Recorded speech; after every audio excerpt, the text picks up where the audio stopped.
afternoon, everybody.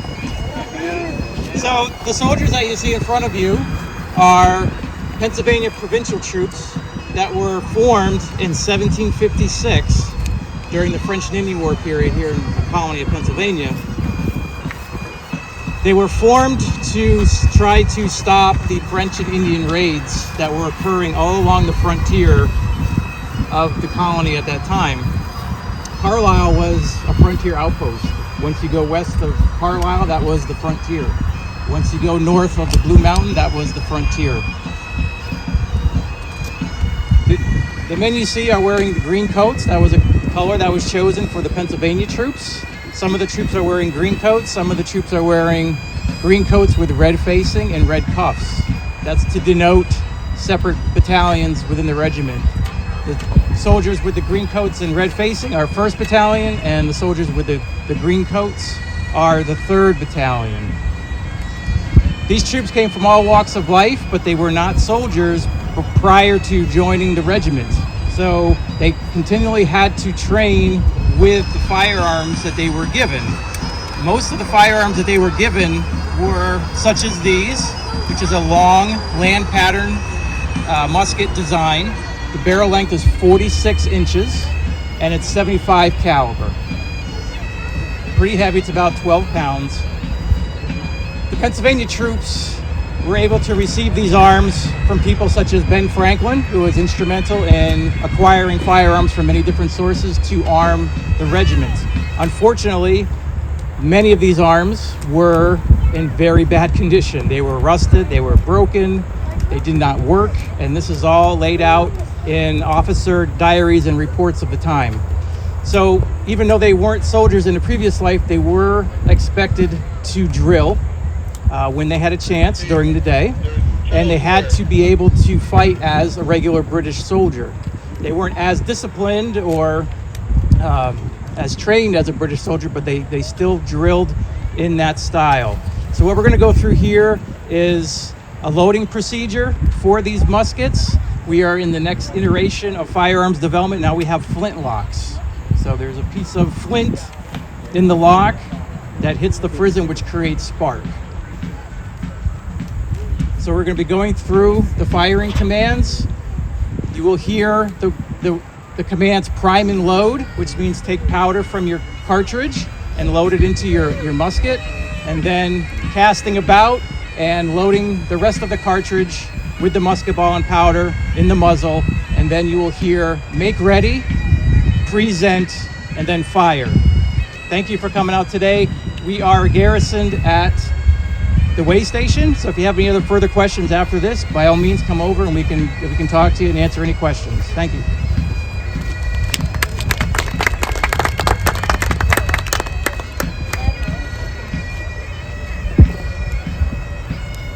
Pennsylvania, handle your arms. Poise your firelock. Shoulder your firelock. Prepare to fire by 3 words of command. Prime and load.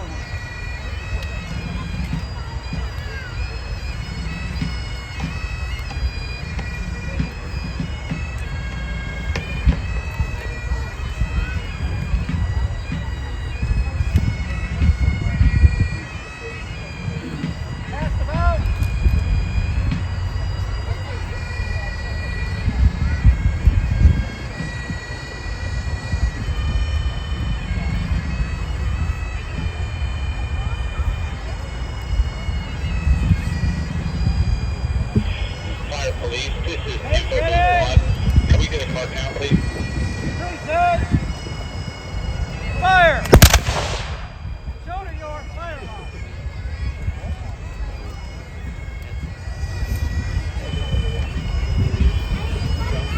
To the left, face.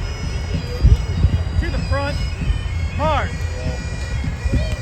the right, wheel. A big round of applause for our very own Pennsylvania Regiment representing the French and Indian War, led by Sergeant Dan Fenton. Thank you, reenactors. As they march off the field, we get ready to welcome our visitors, our von Bruschenks Feldjäger, the Hessian Lieutenant Infantry. where we have Lieutenant Commanding Garth for their announcer. Good afternoon. You see before you Hessian soldiers. They were auxiliaries for the British fighting the Revolutionary War. Where you think of them as mercenaries is really an inaccurate statement. They were not paid any more than their regular army pay. They were in the service of their sovereign, Landgraf zu Hesse Friedrich II. He rented the army, he got the money, we got orders. If you can tell I'm in a different uniform, that is because I am no longer able to carry on with my unit of choice, so I am portraying a Royal Navy officer. Team 2 is the trail clear. These light infantrymen were unique in British service as they were an entire regiment of riflemen. Rifles were different than muskets. Muskets were rapidly firing, single shot, muzzle loading weapons. They could fire every 15 seconds. The rifle, on the other hand, had a ball. They had a ball that was actually, when considering the patch, large enough to engage the grooves in the side of the barrel. That made their shots very accurate out to 300 plus meters. In capable hands, they were an incredible weapon. This predisposed this unit specifically to fight in open order, as they didn't need the mass volleys to have good effect. The weapons of the day, the muskets of the day, generally were fired all in unison, so they got the shotgun effect of firing a lot of lead in one direction. Jaegers picked their targets. Jaegers hit their targets. The trade-off for that great accuracy was, unfortunately, it took egregiously long to load these weapons.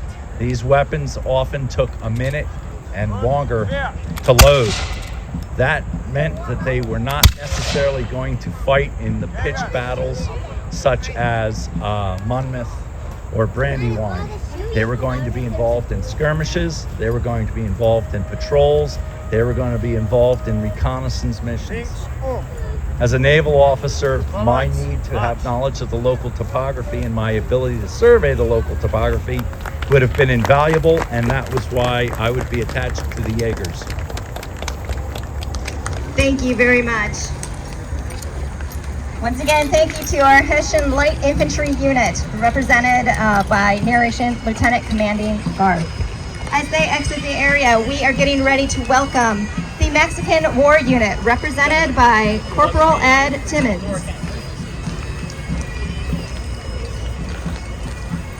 He may be a lone soldier today, but he was not alone back in the day where he and his fellow servicemen fought for the Mexican War.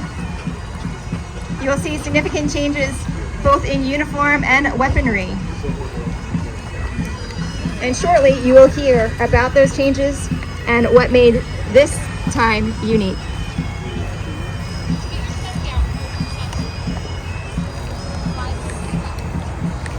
I represent the Mexican-American War, fought between the years 1846 and 1848.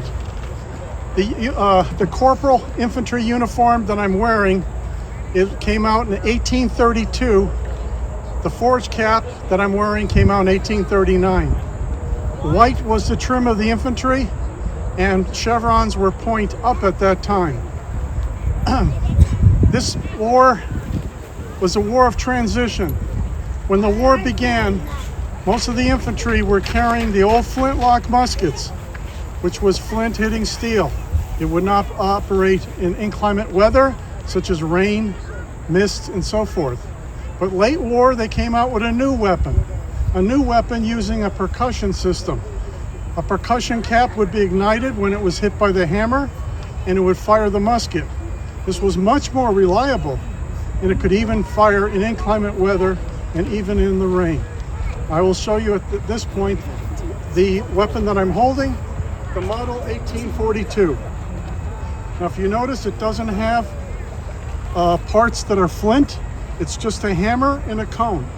A percussion cap would be placed onto the cone. It will ignite the main charge and fire off the musket. Now, the musket was still like the old muskets. It was smooth bore, and it fired a round ball, so there was no rear sight. but it still gave a large advance in technology by going to a new ignition system. And at this point, I'll show the operation and firing of the Model 1842 percussion musket.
Reloading is always a process, as we see in this early weaponry.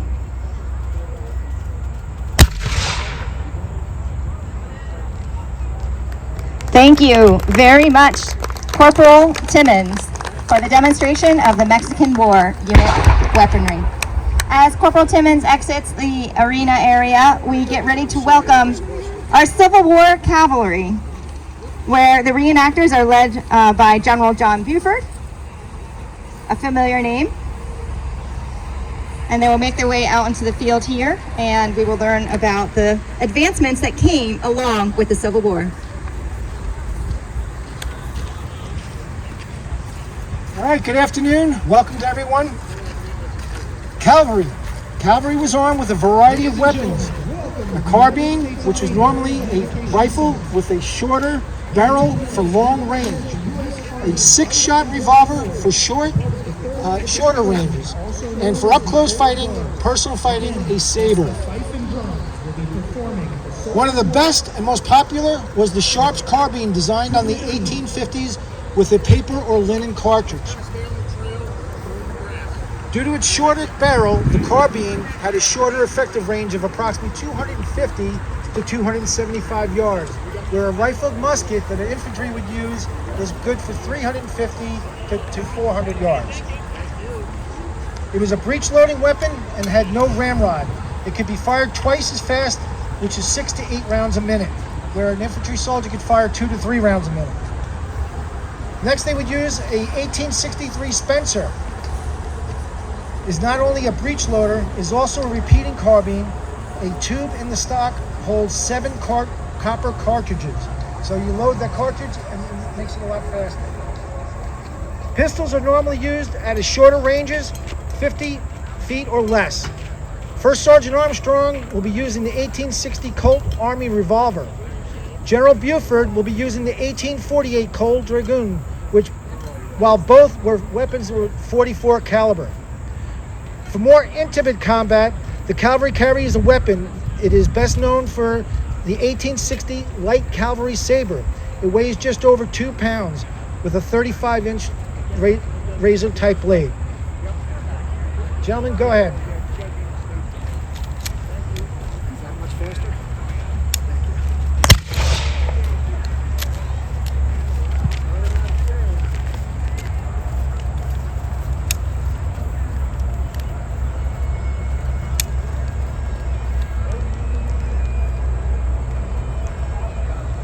Throughout the demonstration, you will see them use 3 different types of weaponry.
Just like today's weapons, sometimes they fire and sometimes they don't. And the final battle piece is the saber.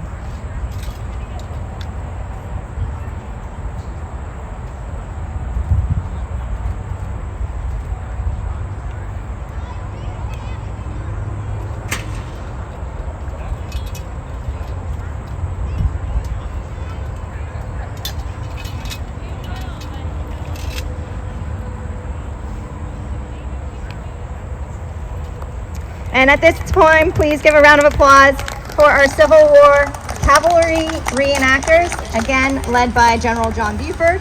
We thank you very much for demonstrating to us what the weaponry was like during the Civil War.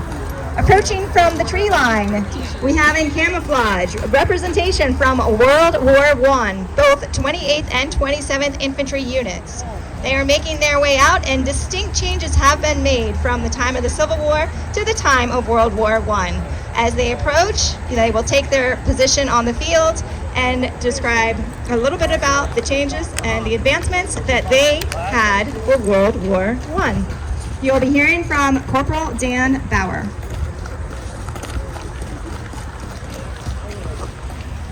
Good afternoon now. So, obviously, we get into World War I, that's when the guns get a little more fun. Now we don't have to spend half a minute to reload one round. Now we can spend 5 seconds to load 5 rounds. We can load and fire much more quickly. During World War I, most people think of the Model 1903 Springfield rifle. We don't have that out here right now. What we do have is the Model 1917, what we like to call the American Enfield rifle. It was essentially a copy of the British Enfield P14 rifle. The only main difference is that this is 30-06. The British P14 rifle was the .303 caliber. The Model 1917 rifle was produced mostly by Eddystone Arsenal, which was a subsidiary company set up by Baldwin Locomotive Works. So yes, the Choo Choo Train Company was producing rifles during World War I. On my shoulder is the British SMLE rifle. Why am I, as an American, carrying a British rifle? Well, several American divisions, like the 27th Division, the the 30th Division, they were assigned to the British forces during the entirety of during the U.S. involvement in World War I. So, to help with logistics, they turned in their American rifles, got the British SMLEs. These were .303 caliber with the box magazine. They could hold 10 rounds. The 1917 rifle could hold 6 rounds of 30-06. Right now, we only have 5-round clips for them, so we'll each demonstrate the 5-round firing. You'll notice that we can fire much more quickly than even the repeating rifles of the Civil War.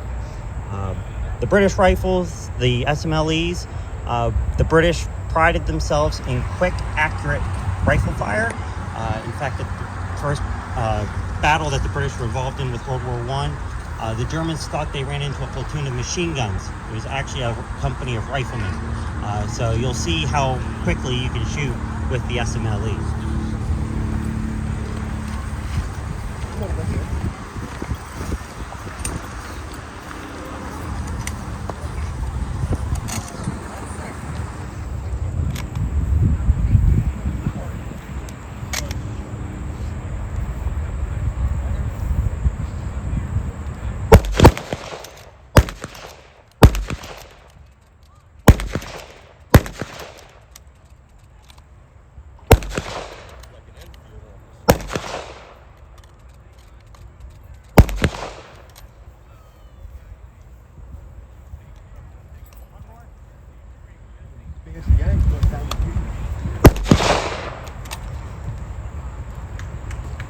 All right, let's have a round of applause for our World War I reenactors representing both the 28th and 27th Infantry units with both the American and British weaponry. Thank you, Corporal Dan Bauer, for that.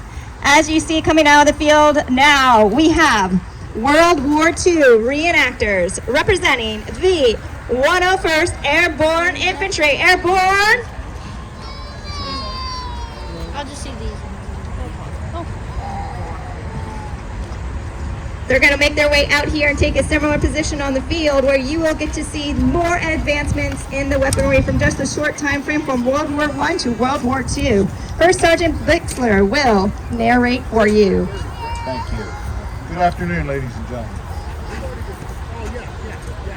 What we're going to give you examples of today is what the 101st Airborne used in their battle in Normandy. They weren't issued all the other weapons that came later in the war. Pretty much the 101st, the 506 had Tommy guns, M1 carbines, and M1 Garands. The M1 Garand that's being demonstrated by Andy Hollinger was picked by the Army in 1936 to be their main weapon. It gave them a big advantage over the Germans for the fact that it was a semi-automatic and could fire 8 rounds before it needed to be rearmed. Sergeant Ollinger, will you load the weapon? It fired a 30-06 round, which gave real good knockdown power to our infantry units.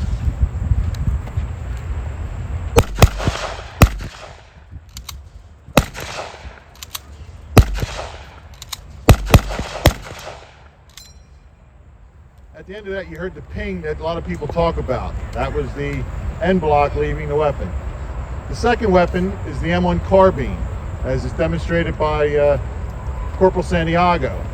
The M1 carbine was adopted by the Army in 1942. It was meant to be a replacement for the 1911 pistol, which it never did.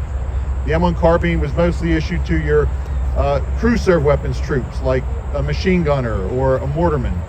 The M1 carbine would fire 15 rounds off a clip. Later in the war, the clips were increased to around 30 round clip.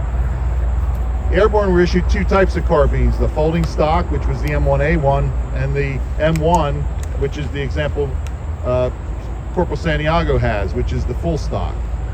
Corporal Santiago, would you load the weapon and fire?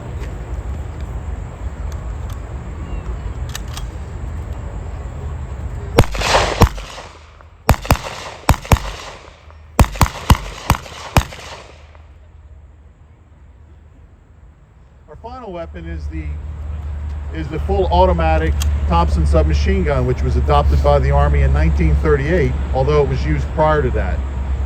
The Thompson submachine gun was invented by Brigadier General Thompson around 1918 to be a trench gun in World War I, which it never made it to the battlefield. The M1A1 Thompson could be fired 2 ways, one single fire, and the second lever would be full automatic. Sergeant Kajitas, could you demonstrate the Thompson submachine gun in full auto?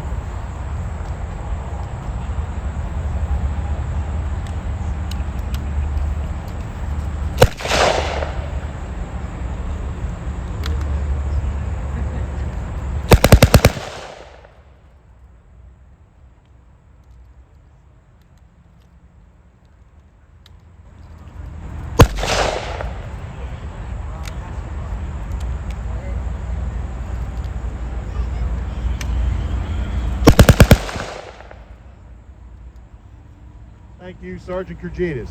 The Thompson fired a 45 pistol round, which was the same that the 1911 pistol used. Thank you very much for your time. Thank you, First Sergeant Bixler, and thank you to our reenactors from World War II. One more unit coming out for your reenactment. Any guesses?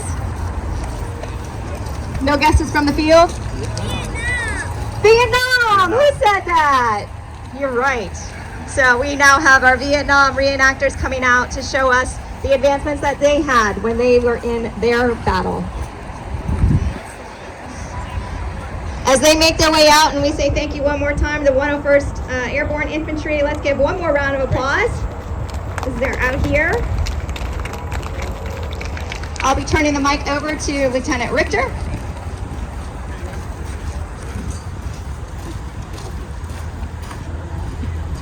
Lieutenant Richter is currently indisposed. I'm Specialist 6 Elling. Today we're going to be talking about the U.S. small arms of the Vietnam War. During the Vietnam War, the U.S. Army transferred over to the M16 family of rifles, being the M16A1 rifle, which we have over the underslung XM148 grenade launcher, and then the XM177 carbine. These are both fully automatic weapons, and we're going to try to see if we can't get them talking.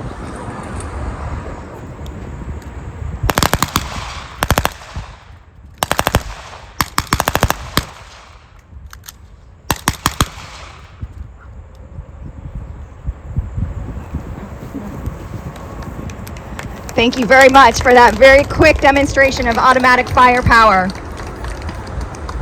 With that, that completes the era, the walk through the ages, firearms through the ages. I want to thank all of our reenactors for coming out and demonstrating their weaponry. As we saw, there are a lot of advancements through the time. And ladies and gentlemen, I'd just like to say one more big round of applause for the overall fantastic presentation. Really loud because they're way back in the woods. They need to hear it. And at this time, I encourage you to make your way down to demonstration area.